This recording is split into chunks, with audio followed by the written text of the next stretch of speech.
I'm back, and no, we're not talking about Poltergeist. I know it's weird for me to bring you a movie on a Sunday, but since I didn't get one to you Friday and Saturday, I'm going to do Saturday and Sunday instead. And I know that I have been having a lot of people really wanting and waiting to see the review that I gave to Bikeriders. Now, I don't know what you're expecting out of this movie, but I will say that this movie probably exceeded my expectations going into it.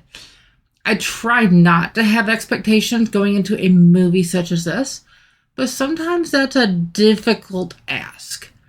Now, if you are a classic fan, like the original Easy Rider, you go back to just the biker gangs living on the streets, hanging out with their buddies, realizing that that is a family in and of itself, and riding clubs that are still that way today. It's just, it takes on a life of its own.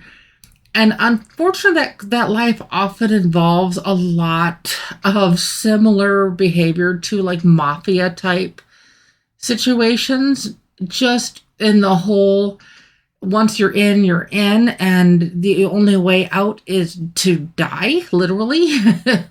And then how to get in is usually there's an initiation or some type of that. And this movie is very raw in that presentation. There is no holding back on the language or the violence. It is not overly gory, but there are some bloody scenes that people should be aware of.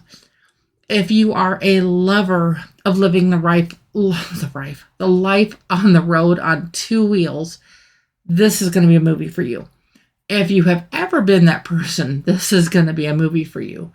If you just love motorcycles in general, but don't like all of the violence and stuff that goes along with movies such as this may not be the movie for you, because they don't focus a lot on the bikes in this movie.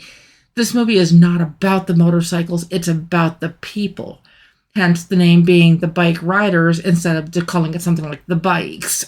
I mean, just kind of obvious. I mean, they're on Harleys and Hondas and Indians, and you're just going to see how this is all coming together. And you see the misfits and the ragamuffins and the people that just don't seem to want to fit in the rest of society, and those that tried to fit in and still don't fit in, but yet they always can fit in these situations. Now, this movie does have a guilty rating. I mean, that's kind of goes without saying, with the blood and gore and just the violence and kind of everything that goes along with this. It doesn't officially say so anywhere in the movie, but I have a very strong inkling that this is somehow referencing the Hells Angels in a lot of the stuff that it does in the references in this movie. And it says these guys don't belong nowhere else, so they belong together. And that is just so true for here. And when they kind of do the things that they're doing on screen, it feels like you're watching it. Now, here's where I have to break down, and it's something that kind of takes apart from the movie just a little bit. The story is told from an interviewer's perspective. The main idea of this story is a journalist that is talking to, I'm not 100% sure if she's a wife or a girlfriend of like the leader of the Vandals, and that's the gang in the motorcycle gang that's in the movie.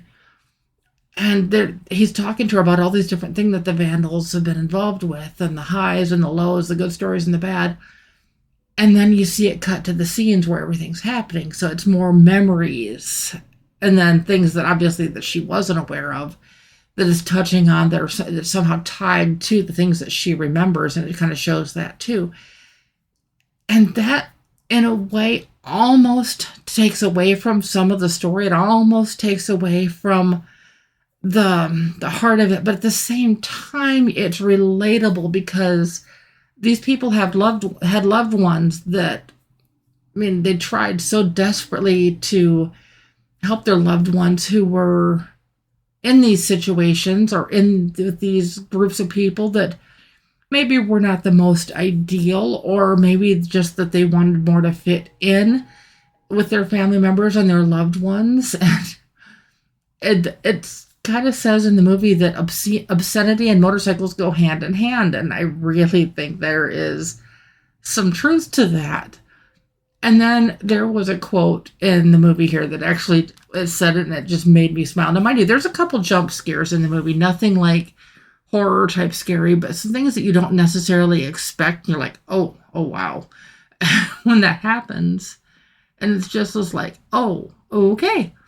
But there was something that kind of stuck out with me. And okay, I am a fan of classic cars. Like I grew up a gearhead. And there was a line in the movie that had the letter that mentioned that, like, the network NBC, and I'm thinking, okay, how they're going to reference the TV network? No, it had nothing to do with the TV network, because NBC has a new meaning: nothing but chrome. It's like, I like that. So whenever I see vehicles now, and this actually just happened when I was downtown last night, and I saw a classic Chevy down there with just decked out in chrome, and I went up to the guy, and I'm like, nice. He's like, you like it? I'm like, oh yeah, me likey. And I'm like, nice NBC. And he'd never heard of that before, and I think that's because it's something in the movie, but I'm like, nothing but chrome. And he goes, I'm stealing that. I'm like, well, I stole it from a movie, so there you go. So it's just kind of a funny thing that kind of goes hand in hand on that. And it is kind of funny that the vandals identify as being the 1%ers in this movie. And that might rub a couple people the wrong way, but it's not meant in the way that you think, because in their version of the 1%ers are the people, like I said, they don't fit anywhere else, so they fit in with each other. So it's a different take on that. So you may be wondering score-wise where I'm at on this. This one I'm actually going to probably surprise you a little bit. I gave this probably a higher rating than you are probably thinking. I am giving Bikeriders a 6.75 out of 10 on the deputy scale. Sorry about that. And yes, you heard that right. It's a 6.75. It's a good story. It keeps your attention. And it really tells a story of people. It's not over Hollywoodized. It's not over dramatized. This movie is almost one that could have been made for 30, 40 years ago. And it's done so really well. Are there some errors in the movie? Absolutely. But if you are paying attention to the story, at least some of them are easy to overlook. I couldn't let it slip through without knocking the score a little bit for some of that stuff. But story-wise, it stands up. So if you are a fan of motorcycles and you don't mind the obscenity and some of the violence and stuff that goes along with it, be sure to check this out. If not, that's going to be completely up to you as well. But I hope this has at least helped you make up your mind if this is one that you want to experience or not. I, for one, like I said, if you are into that stuff, I would recommend it. But if you are sensitive to violence and obscenity, then this might not be the one for you. But for everybody else, I think they'll have some fun. So until next time, bye-bye.